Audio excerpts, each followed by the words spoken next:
Go. Dennis Hubbard, Gardening Tips 4, Scene 1, Take 1. Good afternoon again. We're now going into tips number 4. What I would say, gardening is a wonderful hobby, a very, very, very wonderful hobby. And as you can see, this area is more for tubs. This here is a cutting from last year's plant, and I'll show you later on just how we get these cuttings to come to fruition like this. It's a hydrangea, by the way. I've forgotten for the moment what it was. This one, I found this growing in the garden, wild. I don't know what it is, so we'll have to wait and see what happens to it. Well, when anybody sees this, they can put a comment on what they think. Comments on what yes, they think it is. There's just one thing about number 2, my tomato plants. If anybody can tell me why they go curly at the top. Is it too much water, too little water, too much light, or too little light? If anybody's got any explanation for that, I'd be very, very grateful. Very grateful indeed. Delphiniums.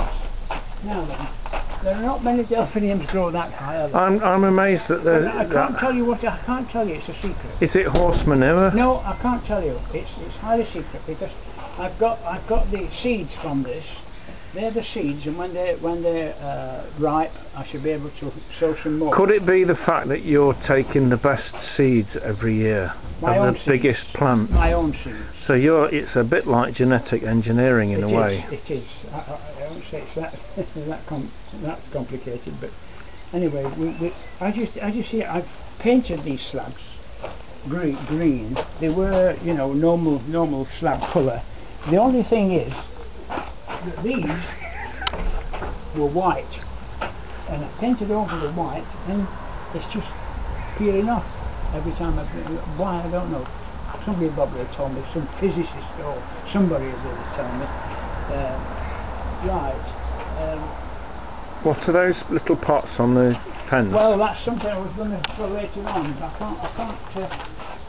can't take one off because they're fastened to the board.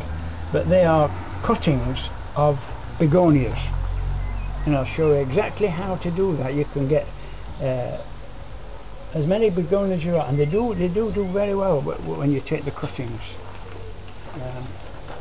Right, do you want to move around, or we'll go through here to the other side of the garden. Follow me.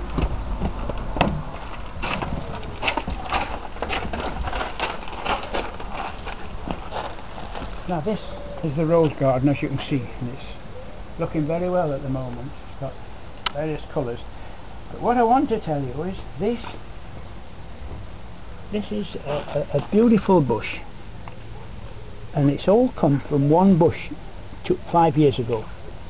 All you have to do to get plants of this, just get a cutting of any of them and pop them into the soil, and leave them in the shade. Keep them watered, leave them in the shade. Put several round the pot.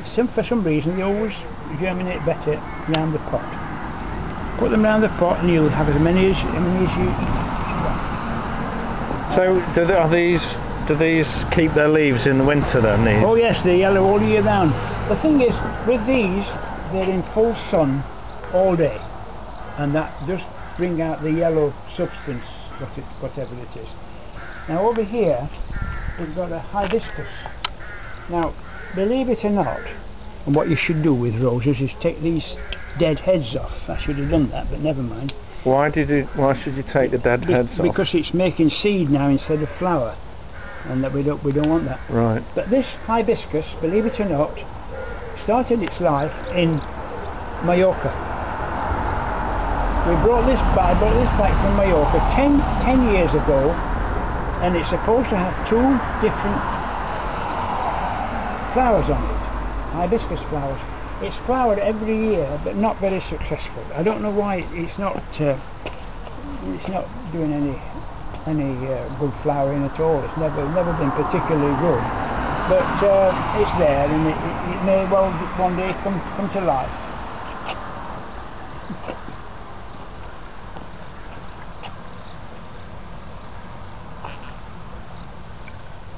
Well, that's all for number 4, but we'll get down to number 5 as soon as we can.